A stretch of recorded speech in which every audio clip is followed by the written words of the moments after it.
Yes sir, okay, go ahead sir. Venkateswari గారు, sorry, please sir, carry on sir.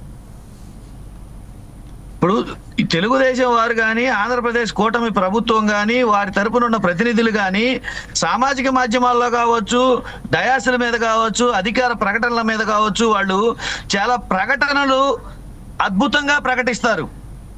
ఆ ప్రకటనలు అదేదో చెప్తారు, పాత సామెత, చెప్పేవి శ్రీరంగ నీతులు, చేసే పనులు మాత్రం ఆ స్థాయిలో ఉండవు అనేది జగమెరిగిన సత్యం. ఇప్పుడు మనం ఒక భక్తుడు సఫర్ అయిన విషయమే మనం చూసాం. ఒక పక్క అన్నీ మేము అమలు జరుపుతున్నాం, నెలలో 10 సార్లు వస్తున్నాం, అన్నీ చేస్తున్నామని చెబుతూ కానీ లోపాలని ఎప్పటికప్పుడు బయటపడుతూనే ఉన్నాయి. నేనైతే ఒక భక్తుడిగా నేనేం చెప్పదలుచుకున్నానంటే, మనం ప్రచారం దేని మీదైనా చేయొచ్చు. మన మానవ నిర్మితాల మీద, మానవుడు చేసే మీద, ప్రభుత్వాల మీద, ప్రజల మీద అబద్ధ ప్రచారాలు ఎన్నైనా చేయొచ్చు.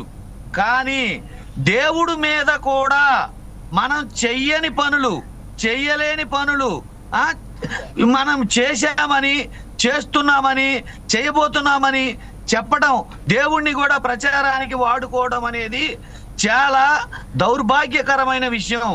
ఆ దేవుడు ఇలాంటి విషయాల్ని అస్సలు క్షమించడు. ఎందుకు క్షమించడు అనే దానికి నిదర్శనం ఏంటంటే, ఒక పక్క మేము అన్ని చూస్తున్నాం, బాగా జరుగుతుంది, ఎక్కడా వివక్ష లేదు అని చెప్తుండగానే వెంటనే ఒక భక్తుడు నాకు దర్శనం జరగలేదు, లెటర్లు ఇవ్వలేదని చెప్పేసి వెంటనే ఒక భక్తుడు రావటం. అయితే ఇవన్నీ విషయాలు పక్కన పెడితే ఒక సామాన్య భక్తుడిగా ఆ దేవదేవుడు వెంకటేశ్వర స్వామి నామకరణ వాసిగా ఆ అదృష్టం, ఆ దేవుడు నా తల్లిదండ్రుల ద్వారా, ఈ సమాజం ద్వారా, ఈ పుట్టుక ద్వారా నాకు ఆ పేరే పెట్టడం అనేది ఆ దేవుడికి రుణపడి ఉంటాను. ఇకపోతే దేవుడికి సిఫార్సు లెటర్ అనేది చాలా దౌర్భాగ్యకరమైన విషయము. సామాన్యుడికి, ధనికుడికి ఒకే లెవెల్లో దర్శనం జరగాలి. ఇది నేను నా వ్యక్తిగత ఒక సామాన్య భక్తుడిగా నా అభిప్రాయం. సిఫార్సు, దేవుడి అనుమతి ఉండాలి.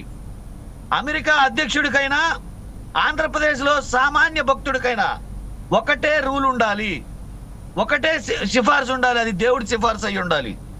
అంతేగాని సిఫార్సు లెటర్ ద్వారా అధికారాన్ని ఉపయోగించుకొని, పదవిని ఉపయోగించుకొని దేవుడి దగ్గర కూడా తన హోదాని, అహంకారాన్ని ప్రదర్శిస్తూ రావడం అనేది చాలా దౌర్భాగ్యకరమైన విషయం.